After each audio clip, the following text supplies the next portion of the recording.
Hello and welcome to YouTube channel Health You, the place where our mission is not only to motivate you but help you to move on to the brighter side of the health. I am your host physiotherapist Meghna Dave, and in today's video I'm going to share with you a very important journey of one of our patients at Health You Rehab. At Health You Rehab, our intention is to help patients achieve better functional independence, better mobility and better quality of life. And congenital scoliosis is one such condition that impacts quality of life, functionality, and not only that, it also impacts the mental and emotional balance of an individual as well as the family. Now, before we start to understand what we did with a child suffering from congenital scoliosis, let me talk a bit about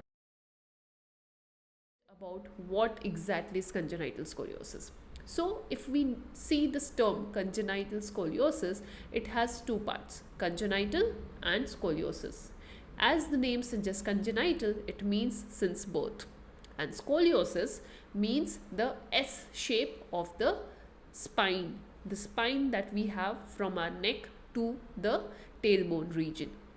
When it becomes S shaped, it is called as scoliosis. Now, the scoliosis can be from birth or else can be acquired during the course of life.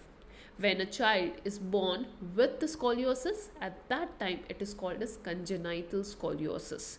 That means the bones are placed or formed in such a way that they have this as S shaped. Now, you must be wondering what is the problem if that spine is an S shaped. Now, imagine if your spine is getting S shaped, what is going to happen? One side of the group of muscle where the curvature is concave will get tighter. At the same time, the other side of the group of muscle where the curvature is convex is going to get weaker, because these group of muscles have to constantly work. It will impact the postural alignment of the child. It will impact the functional mobility of the child. At the same time, it will impact the appearance of the child and the ability to do some basic mobility challenges will also come. Last but not the least, it will also become a source or cause of pain in longer run. Hence, it's very important that this problem needs to be solved as soon as possible and can also require a lifelong physiotherapy. This is somewhere a neuromuscular disorder, because this problem has been developed during the process of the birth, and somehow we personally believe that whenever there is a musculoskeletal impairment, it is going to have an impact on the nervous system as well as the brain, because it brings a neuroplastic change. Hence, it has to be looked from a neuroplasticity, neuromuscular physiotherapy standpoint as well. That's where we worked as a multi-speciality team at Health You Rehab. So, I would not like to share the details of the patient from a confidentiality perspective, but still I'll just give a brief about how we worked on this case. So this child came to us who developed this congenital scoliosis, and she is a 13-year-old kid. This kid was born with congenital scoliosis and had been going through physiotherapy since birth to maintain her impairments. But due to COVID, what suddenly happened was that there was a break or pause in her regular therapy. At the same time, there was a sudden growth spurt that happened, due to which her height increased, her muscle length increased, and even the bone sizes increased. Not only that, the bony alignment also changed, which eventually led to worsening or else increase in the scoliosis level. Now, this problem leads to a lot of other secondary complications. For example, number one, pain. The level of acute pain, muscle spasm that can happen to the child increases when there is all these changes or there is a sudden aggravation in the scoliosis. The second common complication that can happen is change in the lung capacity. Since the scoliosis affects your thoracic spine as well, the ribcage alignment also alters, so it's very obvious that the lung position will also change. So the breathing muscles have to work extra hard to enable breathing, which impacts the functional capacity of the lungs, which reduces the oxygenation of the blood, which also reduces the oxygenation of the muscles, and it leads to a lot of breathing related challenges. Even though the child might have a normal day-to-day activities, but the exertive activities can become a challenge. So this is a second most common impairment that will be seen in a person or else a child suffering from scoliosis. The third common challenge that happens post this, along with pain and breathing issues, is altered postural mechanics. Our entire body works in a biomechanic work as in biomechan. Our entire body works as a biomechanical unit. Every single part of the body is connected or is dependent on each other. So if there is a change or else is an alteration in one side of the group of muscle, it's going to impact on other side as well. So the overall alignment changes, and thus the appearance of the body or else the posture of the body also changes. And when the posture changes, the ability to walk also changes, or the functional independence levels also gets impaired. This leads to a lot of psychological impact on the child. Not only that, it will also leave a lot of physical impact. The ability of hand functioning, leg functioning also impairs, and in certain scenarios, child might lose their ability of independent walking. At the same time, independent activities. Certainly, what happens sometimes, these all problems when gets chronic turns into some permanent deformities. Deformities which cannot be corrected with physical intervention and sometimes require surgical repair. This is what is the gravity of this problem. And that's why here a multidisciplinary team approach is required, and a very thorough physiotherapy process is also required. That's where we started working with this kid. So let me talk about how we started working with this child. So when the child came to us, we first did something called as posture analysis. Posture analysis is basically a process where a biomechanist a physiotherapist who has done her master's in biomechanics, does a complete posture analysis using the photographs of the patient.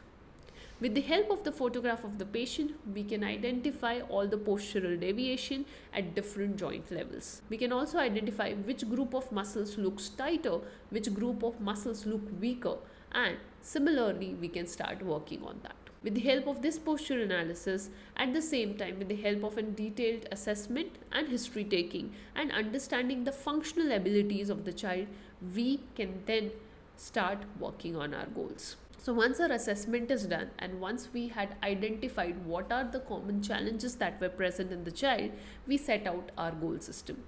So our goal are simple. Number one is the short-term goal, where we try to fix the more important symptoms that's bothering in functional independence and quality of life of the child. At the same time, we work on the long-term goal. What is something that we want to achieve in the longer run?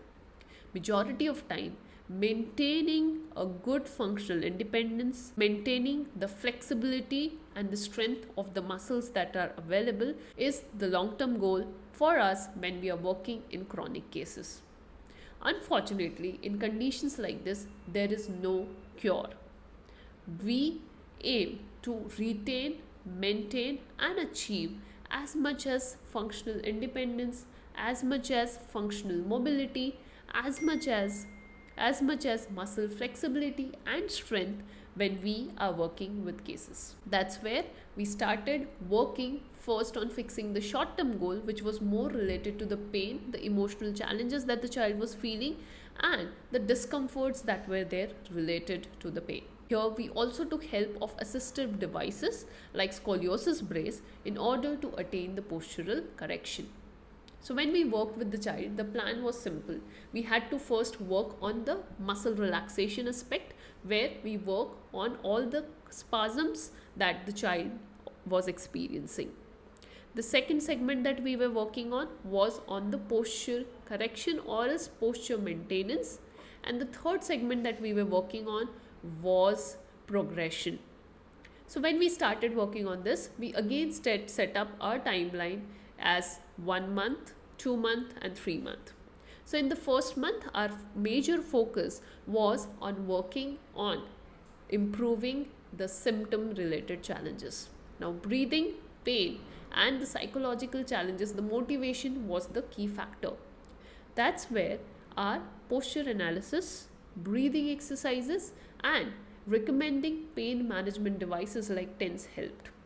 With the help of regular use of TENS and hot fermentation on the muscles that were getting very spasmodic, helped the child to reduce the levels of pain. At the same time, we worked on breathing exercises to improve the lung capacity of the child. Over a period of time, this became a routine and the child was advised to follow these activities for a long period of time. Moving on, we started working on posture correction where the child was recommended to wear the scoliosis brace for a sustained period of time.